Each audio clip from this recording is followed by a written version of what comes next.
नमस्कार। आज हम समझेंगे एक कुंडली के बारे में। एक जातक की कुंडली ली है। ये कुंडली आप लोगों में से ही किसी एक की है, जो लोग कमेंट सेक्शन में कमेंट करते हैं। इस कुंडली के अंदर इस जातक के बहुत सारी परेशानियां हैं, बहुत सारे प्रश्न हैं।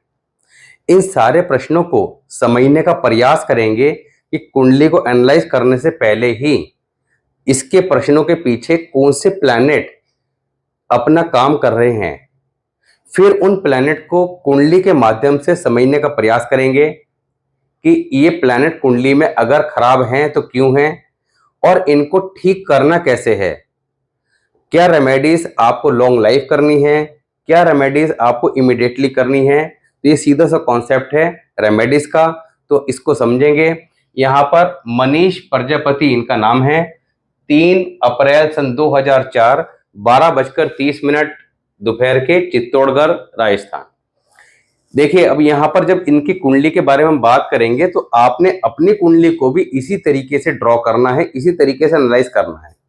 इससे आपको बड़ा इजी हो जाएगा अपने चार्ट को समझने में। साथ ही आपने पीछे जितना भी पढ़ा है, सीखा है, समझा है, उनको कैसे इंप्लीमेंट करना है। अब यहाँ पर इस डिटेल के बिहाफ पर आप कुंडली के किसी भी, यानी कि मोबाइल में किसी भी सॉफ्टवेयर से ये चार्ट निकाल सकते हैं। ये हमारी वैदिक ज्योतिष पर आधारित कुंडली है।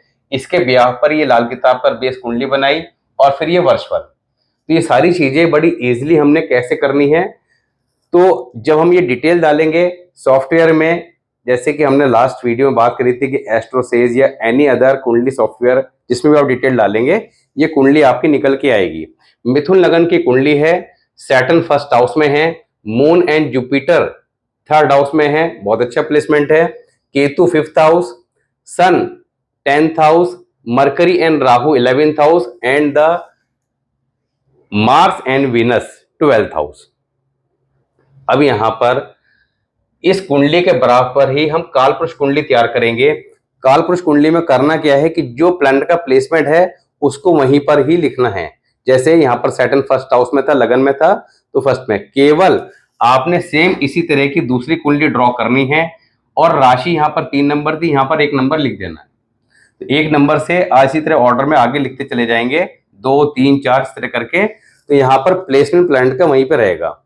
और जब हम एप्लीकेशन जिस भी सॉफ्टवेयर का आप इस्तेमाल कर रहे हैं वहां पर लाल किताब के सेक्शन में जाएंगे तो स्क्रॉल करके वर्षफल में आएंगे तो ये इनका वर्षफल निकल के आएगा, जो आपका 3 अप्रैल से आपका 3 अप्रैल 25 तक चलने वाला है।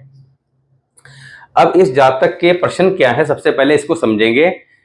इन्होंने लिखा है कमेंट सेक्शन में, रिस्पेक्ट नहीं मिलती। दूसरा, एनिमी बहुत परेशान करते हैं, शत्रु से परेशान हैं। झूठे आरोप, weak financial condition, bad relation with mother and brother, माँ और भाई से भी संबंध खराब है। अब सबसे पहले रिस्पेक्ट नहीं मिलती। रिस्पेक्ट किससे देखी जाती इसको समझेंगे। एनिमी परेशान करते हैं, एनिमी क्यों परेशान करते हैं, किस जातक को करते हैं, उस बात को समझेंगे। तो रिस्पेक्ट, झूठे आरोप, यानी कि हमारी गुडविल खराब होती है जब हमारे पे झूठे आरोप लगते हैं। रिस्पेक्ट, गुडविल, मान सम्मान, इज्जत, शोहरत, ये सब किससे देखी जाती है, जुपिटर से।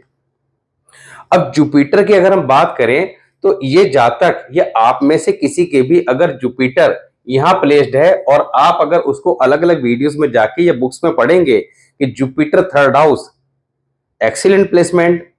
दूसरा, अगर वैदिक ज्योतिष के हिसाब से भी पढ़ेंगे तो जुपिटर का प्लेसमेंट भी अच्छा है, साथ में चंद्रमा के साथ बैठा हुआ है। तो आप क्या कहेंगे, गज केसरी योग कुंडली में बना हुआ है, मगर परिणाम यहां पर उल्टे आ रहे हैं। कारण क्या है उसको समझेंगे। तो जुपिटर क्या है, हमारी कुंडली के अंदर इज्जत, शोहरत, किस्मत का कारक, मान सम्मान, सब कुछ जुपिटर है। क्योंकि जुपिटर के पास कुंडली में अकेले 5 डिपार्टमेंट है, 2nd house, 5th house, 9th house, 11th house, 12th house. 2nd house किसका है, परिवार का, धन का। 11th हाउस किसका है, सोर्स ऑफ इनकम का। 5th हाउस किसका है, एजुकेशन का। साथ ही 9th हाउस किसका है, किस्मत का। तो जब एक प्लैनेट इतने सारे डिपार्टमेंट लेके बैठा है और वो अगर कुंडली में खराब हो जाए तो समझ ले कि जीवन के अंदर बहुत ज्यादा स्ट्रगल देखने को मिलेगा। क्योंकि जब वो एक प्लैनेट खराब होगा तो उससे रिलेटेड जितने भी हाउसेस हैं उसके रिजल्ट पे भी उसका इंपैक्ट आएगा। इसके साथ और भी फैक्टर देखने पड़ते हैं, मगर आप सीधा सीधा समझिए। तो जुपिटर जो मान सम्मान इज्जत शोहरत का कारक है वो कुंडली में खराब हो रहा है। खराब हो रहा है तो क्यों हो रहा है? सबसे पहले रिस्पेक्ट नहीं मिलती, ये झूठे आरोप, इन सब बातों को समझेंगे। अब जुपिटर का प्लेसमेंट है थर्ड हाउस में, चंद्रमा के साथ में है, 5 नंबर की राशि में है। 5 नंबर की राशि यानी कि सिंह राशि सूर्य की राशि में है, ये भी मित्र हैं। मगर खराब क्यों हो रहा है? तो आपको पीछे हमने कुछ स्पेशल रूल बताए थे, उन रूल्स के बिहार पर आप immediate at a glance 1 second के अंदर बता सकते हैं कि आपका जुपिटर किस पोजीशन में है। अब यहां पर आपको रूल क्या बताया था? 6th हाउस में, 11th हाउस में, 12th हाउस में जब भी राहु प्लेस्ड होगा तो कुंडली के अंदर जुपिटर को खराब कर देगा।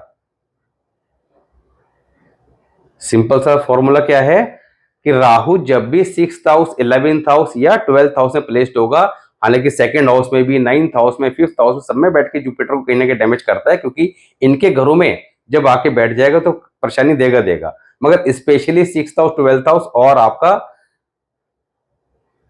11th हाउस की बात करते हैं तो ये ज्यादा इंपैक्ट देता है। तो यहां पर Rahu 11th house, Jupiter become bad in chart.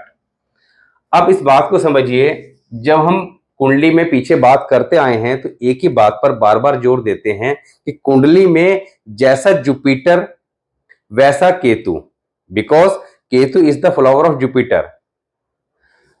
Brihaspati और केतु का कॉम्बिनेशन, यानी कि बृहस्पति गुरुदेव हैं और केतु को उनका चेला कहा गया है, फ्लावर कहा गया है। इसी तरह कुंडली के अंदर मरकरी और राहु का कॉम्बिनेशन है कि कुंडली में जैसा मरकरी होगा वैसा ही राहु अपना असर देगा। ये फॉर्मूले को कभी नहीं हमें भूलना चाहिए। अब जुपिटर की सबसे पहले बात करें, जुपिटर कुंडली में खराब हो गया।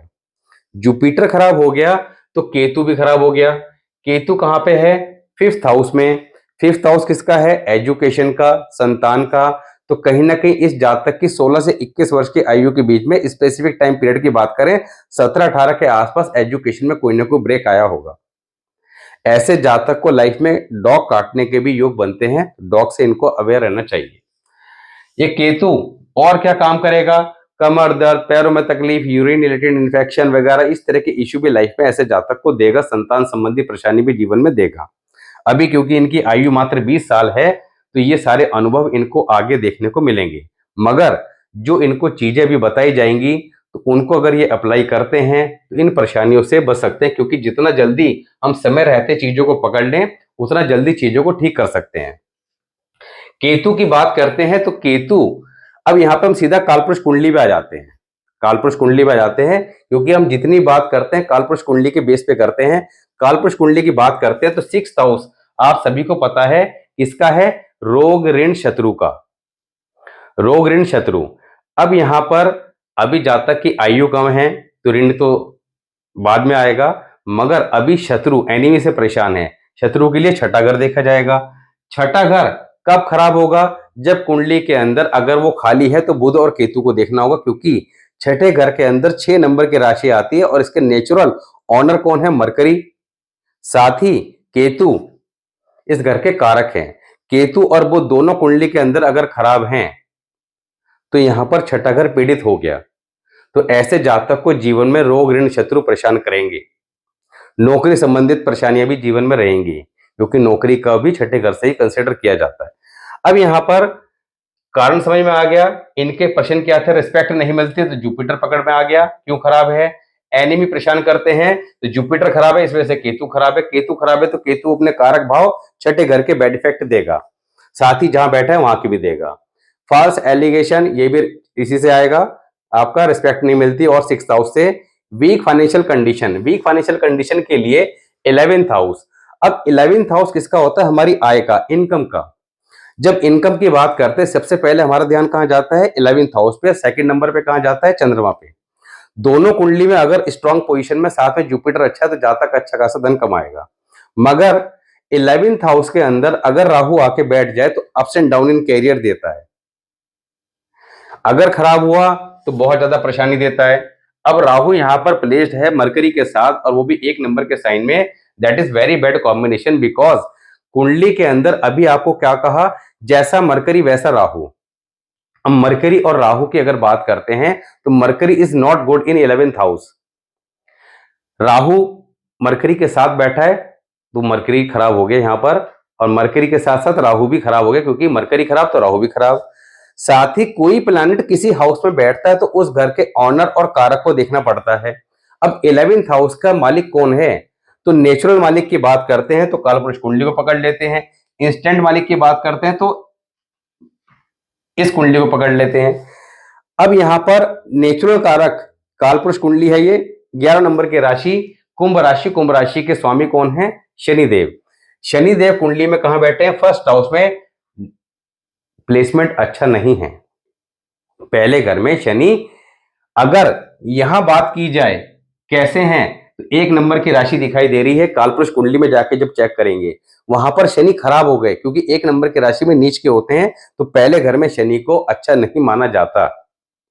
Health related challenger, mental stress, litigation, झूठे आरोप लगना, मान सम्मान को ठेस पहुंचना, सारे परिणाम देते हैं। क्यों देते हैं, जब कालपुरुष कुंडली की बात करते हैं तो शनि फर्स्ट हाउस में आगे, फर्स्ट हाउस में 1 नंबर की राशि लिखी गई है। 1 नंबर की राशि में के ऑनर कौन है, मंगल है, और मंगल के साथ यहां पर उच्च की स्थिति में कौन होता है, Surya. Both are the enemy of Saturn, इसलिए सैटर्न का प्लेसमेंट फर्स्ट हाउस में अच्छा नहीं माना जाता।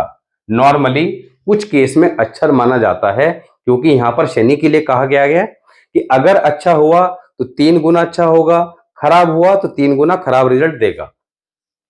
तो यहां पर इनके प्रश्न थे वीक फाइनेंशियल कंडीशन, तो उसका आंसर मिल गया आपको, 11th हाउस की कंडीशन ठीक नहीं है। Bad relation with mother and Mars. अब यहां पर मदर और मार्स की जब बात हो रही है, यानी कि भाई की बात हो रही है, तो चंद्रमा, चंद्रमा क्या है, मां का कारक, मून। अब मून कहां बैठा है आपका, 3rd हाउस में। अब 3rd हाउस में मून बैठ के अच्छी पोजीशन में या खराब पोजीशन में कैसे तय करें। जिस घर में जो प्लैनेट बैठा है उस घर के ऑनर और कारक को पकड़ेंगे, नंबर 1। अब तीसरे घर की अगर हम बात करते हैं तो तीसरे घर का, अब दोनों कंडीशन से देखेंगे, तीसरे घर का नेचुरल कारक कौन है वो यहां से देखेंगे। 3 नंबर की राशि है यानी कि मरकरी। साथ ही तीसरे घर का नेचुरल कारक, मालिक तो मरकरी है, कारक कौन है, मंगल। मंगल कुंडली के अंदर 12th हाउस में है। अब मंगल 12th हाउस में अच्छा या खराब है, ये कैसे तय करें। आपको भी क्या बताया कि शनि फर्स्ट हाउस मार्स को खराब करेगा, क्योंकि सैटर्न इज द एनिमी। दूसरा, शनि मंगल की जो राशि है कौन सी, मेष राशि। मेष राशि में कौन बैठा है, Rahu, Mercury. Both are enemy of Mars. Second, दूसरा रूल क्या होता है कंसेक्यूटिव हाउस का, वो रूल अप्लाई करते हैं तो यहां पर मार्स और वीनस का कॉम्बिनेशन है, मरकरी और राहु है। जब भी कोई मित्र ग्रह आपस में लगते हुए हाउस में बैठेंगे तो ये आपस में मिल जाएंगे, सीधा समझिए। वीनस और मरकरी फ्रेंड हैं, मरकरी जाकर यहां पर वीनस के साथ ऐड हो जाएगा, साथ में राहु को भी ले जाएगा। तो मार्स के साथ कॉम्बिनेशन क्या बना, Mars, Venus, mercury plus Rahu. यहां पर मरकरी के साथ मार्स के साथ मरकरी मिलने पर बोथ बिकम बैड, यानी कि मरकरी भी खराब हो गया और मार्स भी खराब हो गया, तो मंगल खराब हो गया। अब बात हमने करी थी क्या कि चंद्र और बृहस्पति को कैसे देखेंगे, कि जहां पर ये बैठे उस घर के मालिक और कारक को कालपुरुष कुंडली के आधार पर। तो मालिक की बात करी थी मरकरी की, तो मरकरी भी खराब हो गया। बात करी मार्स की तो मार्स भी खराब हो गया। मार्स क्या है, मार्स है हमारे रिलेशन। मार्स क्या है, हमारे रिलेशन, रिलेशन खराब होना। मार्स क्या है भाई, कुंडली में जब भी कभी मंगल किसी का भी खराब होगा उसके अपने भाई के साथ रिलेशन अच्छे नहीं मिलेंगे। मंगल खराब हो गया, मरकरी खराब हो गया। अब चंद्रमा और बृहस्पति कहां बैठे हैं, तीसरे घर में, तो यहां पर दोनों के दोनों क्या हो गए, वीक हो गए। तीसरा, अगर हम इस कुंडली के हिसाब से भी बात करते हैं तो अगर हम इंस्टेंट ऑनर की बात भी करते हैं तो सिंह राशि है, सिंह राशि के ऑनर को भी अगर चेक करते हैं कि भाई वैदिक के हिसाब से सिंह राशि का जो ऑनर है वो क्या है, सूर्य है। सूर्य का प्लेसमेंट 10th हाउस में है, जो कि अच्छा नहीं है। 10वां घर नेचुरल कारक किसका है, शनि का। सूर्य को यहां पर अच्छा नहीं माना जाता, नेम और फेम के बड़े शौकीन होते हैं। अगर अच्छा हुआ, यानी कि जिस राशि में बैठे हैं और जहां बैठे हैं, यानी कि बृहस्पति अगर कुंडली में अच्छा हुआ, दूसरा जिस घर में बैठे हैं शनि, शनि कुंडली में अच्छा हुआ तो सूर्य को प्रोटेक्ट करेगा। मगर यहां पर शनि भी खराब है। शनि क्या है, दुख का कारक है, जीवन में दुख परेशानी देगा। तो यहां पर चंद्रमा खराब हो गया, मदर के साथ रिलेशन, मदर को यहां पर किसी न किसी प्रकार के नसों से संबंधित बीमारी देखने को मिलेगी। ऐसे जातक के घर के नियर बाय हमेशा कोई ना कोई मंदिर, कोई ना कोई स्कूल हमेशा देखने को मिलेगा। ऐसे जातक की अगर बात करें तो स्ट्रेट फॉरवर्ड होते हैं। ऐसे जातक की आफ्टर मैरिज हस्बैंड या वाइफ दोनों में से किसी एक के हेल्थ इश्यू भी देखने को मिलते हैं। जातक का लाइफ पार्टनर भी थोड़ा सा अग्रेसिव इन नेचर देखने को मिलेगा। पति पत्नी में नोकझोंक, लड़ाई झगड़े की स्थिति का सामना करना पड़ता है। ऐसे जातक की कुंडली में सबसे बड़ा खराब योग क्या बना हुआ है, अगर इस पूरी कुंडली में देखें तो सबसे ज्यादा खराब योग बना हुआ है मरकरी और राहु। अब मरकरी और राहु ये खराब योग जो बना हुआ है, अभी हम चार्ट को समझ रहे हैं कि जीवन में परेशानी के पीछे क्या क्या कारण कैसे कैसे काम कर रहे हैं। मगर अभी जो रेमेडीज डिस्कस करेंगे, वो रेमेडीज जब हम जितना जल्दी अप्लाई कर लेंगे तो निश्चित तौर पर इस सभी परेशानियों को ठीक कर पाएंगे। मरकरी और राहु का कॉम्बिनेशन कुंडली के अंदर जब बनता है तो यहाँ पर जेल खाना, दवा खाना, पागल खाना एक योग कुंडली बना देता है। इस योग का क्या अर्थ होता है, जेल खाना का अर्थ है कि किसी न किसी कारण कोर्ट कचहरी पुलिस थाने के चक्कर लगना। दवा खाना का अर्थ होता है किसी न किसी कारण डॉक्टर या अस्पताल के चक्कर लगना। पागल खाने का अर्थ होता है किसी न किसी कारण बहुत ज्यादा मेंटल स्ट्रेस रहना। ये योग अगर आपकी लगन कुंडली में है तो आजीवन आपको इस तरह की परेशानी देगा। वर्ष फल में आ रहा है तो उस साल देगा। किसी के अगर लगन कुंडली में है और वर्ष फल में भी आ रहा है तो समझ लीजिए कि पूरा चौपट हो गया मामला उस साल, क्योंकि लगन कुंडली में ऑलरेडी था, वर्ष फल में भी आ गया। तो हमें समझना यह है कि कई बार अचानक जीवन अच्छा चलते चलते परेशानी आ जाती है। अभी आज ही अखबार पढ़ रहे थे, अखबार के अंदर एक दिल्ली के अंदर कल घटना घटी कि राजेंद्र नगर के अंदर वह बेसमेंट में पानी वानी भर गया और वहां पर 3 छात्रों की डेथ हो गई। आईएएस के छात्र थे, बड़ा नाम था उस एकेडमी का। अब समझिए, एक व्यक्ति सीधा साधा काम कर रहा था, पढ़ा रहा था, कोई गलत काम नहीं कर रहा था, सब कुछ ठीक ठाक था, मगर उसके जीवन में अचानक भूचाल आ गया। अचानक ये घटना घटी। अचानक अगले दिन ही पुलिस ने आके सबको अरेस्ट कर लिया और ले गए। अब हो गई छुट्टी, इंस्टीट्यूट हो गया सील। ये अचानक शब्द जो आता है, जब भी हम बात करते हैं अचानक ये काम हो गया, अचानक एक्सीडेंट हो गया, अचानक ये घटना घट गई, सब कुछ स्मूथली चल रहा था, अचानक हो गया। वो अचानक वर्ड क्या है, दैट इज राहु। तो यहां पर जितना जल्दी चीजों को समझ लें उतना अच्छा है। वर्षफल सबसे इंपॉर्टेंट पार्ट है कंसल्टेशन का, चीजों का समझने का, क्योंकि वर्षफल को अगर आप समझते हैं और आपको समझ लिया कि इस साल ये होने वाला है या इस तरह का हो सकता है, तो आपने उसकी प्रिकॉशन रेमेडी करके उन चीजों को सेटल कर लिया ताकि परेशानी से बच सके। अब यहां पर करना क्या है, ये सबसे इंपॉर्टेंट है। लगन कुंडली के अनुसार जातक को आजीवन क्या करना चाहिए। नंबर 1, इनको अपने गले में कोई ना कोई गोल्ड की चैन हमेशा पहन के रखनी चाहिए। दूसरा, दुर्गा चालीसा का पाठ आजीवन करना है। जितना दुर्गा चालीसा का पाठ करते रहेंगे उतना अच्छा है। सिर पे कभी भी कोई टोपी कैप पहने तो लाल या सफेद कलर की पहने। इसके अलावा अपने बालों में आगे, अभी तो इनकी आयु कम है, कभी भी ब्लैक कलर की डाई ना करें। एडवाइस तो यह है कि डाई करें ही ना, व्हाइट हो जाए तो होने दें, मगर अगर फिर भी बहुत जरूरी हो तो ब्राउन कलर वगैरह इस्तेमाल कर सकते हैं। ऐसे जातक को अपने गले में एक तांबे का छेद वाला पैसा पीले धागे में, अब गोल्ड चेन में भी डाल सकते हैं, गोल्ड चेन में तांबे का छेद वाला पैसा डाल के अपने गले में पहन के परमानेंट रखे। और अभी ये गोल्ड चेन नहीं पहन सकता क्योंकि आयु कम है, फाइनेंशियल कंडीशन भी खराब है, तो रेशमी पीला धागा लें, उसमें तांबे का छेद वाला पैसा लें और अपने गले में ये बुधवार के दिन पहन लें। तो ये जो कार्य है, एक सिल्वर का square piece 1 inch by 1 inch अपने पर्स या पॉकेट में रखें, माथे पर केसर का तिलक या हल्दी का तिलक नियमित रूप से लगाएं, पीपल पे जल दें। ये कार्य लगातार करते रहें। पक्षियों को डेली 2 मुट्ठी साबुत हरी मूंग रात को पानी भिगो दें और नेक्स्ट डे डाला करें। तो ये कार्य तो अपने जीवन भर का एक नियम बना लें कि करना ही करना है। अब बात करते हैं वर्ष फल के अनुसार क्या करना है। तो वर्ष फल के अनुसार इन्होंने 800 ग्राम चने की दाल हर बृहस्पतिवार मंदिर में डोनेट करते रहनी है। दूसरा, सोमवार के दिन 8 लीटर दूध मंदिर में देना है। अगर 8 लीटर दूध नहीं दे सकते, 1 लीटर के 8 पैकेट, तो 8 पेड़े 8 दिन लगातार मंदिर में दे दीजिएगा। दूसरा, आपने इस वर्ष किसी को मीठा नहीं बांटना है। इस वर्ष आपने किसी को दावतें नहीं देनी है, ट्रीट नहीं देनी है, सेलिब्रेशन नहीं करना है। इन सब बातों को अवॉइड करना है। मदिरा मांस का सेवन बिल्कुल ना करें। साथ ही आपने एक तांबे के लोटे में गेहूं और गुड़ डालकर महीने में एक बार मंदिर में दे के आए। अगर तांबे का लोटा भी नहीं ले सकते तो गेहूं और गुड़, 1 किलो गेहूं लिया, उसमें गुड़ रखा और मंदिर में दे के आए। कुछ ना करने से कुछ करना अच्छा है, तो यहाँ पे ये करते रहें। साथ ही जो रेमेडी बताई ये करते रहें, इससे आपको निश्चित तौर पर लाभ होगा और शुभ परिणाम देखने को मिलेंगे।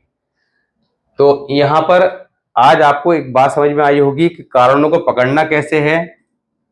सबसे पहले प्रश्नों को उठाइए, प्रश्नों को उठा के समझिए, क्योंकि इस कुंडली की अगर बात करते हैं तो यहाँ पर योग बड़े अच्छे दिखाई दे रहे हैं मगर रिजल्ट उल्टा देखने को मिल रहे हैं। अब जो चीजें लगन चार्ट के अकॉर्डिंग है, जब आप उनको परमानेंट अप्लाई कर देंगे, करना शुरू करेंगे धैर्य के साथ, तो धीरे धीरे आपको 2-3 महीने के अंदर ही कहीं ना कहीं चीजें ठीक होना स्टार्ट हो जाएगी। क्योंकि लगन चार्ट की रेमेडीज जो हैं वो होम्योपैथी दवाई की तरह काम करेंगी धीरे धीरे, मगर बीमारी को परमानेंट ठीक करेंगी। ये रेमेडीज कैसे काम करेंगी? एलोपैथी मेडिसिन की तरह इमीडिएट काम करेगी। तो धैर्य रखें, विश्वास रखें और रेमेडीज को करें। आज की वीडियो में केवल हमने कुंडली को डिस्कस करना था। आप भी अपनी कुंडलियों को इसी प्रकार चेक करने का प्रयास करें। पीछे जो रूल बताए हैं उन रूल को समझने की कोशिश करें, नोट डाउन करें और कमेंट सेक्शन के अंदर अपने सुझाव दें। साथ ही डिटेल पूरी शेयर करें, नाम, date of birth, birth time, birth place और आपके स्पेसिफिक क्वेश्चन। मिलते हैं नेक्स्ट वीडियो में, तब तक के लिए नमस्कार।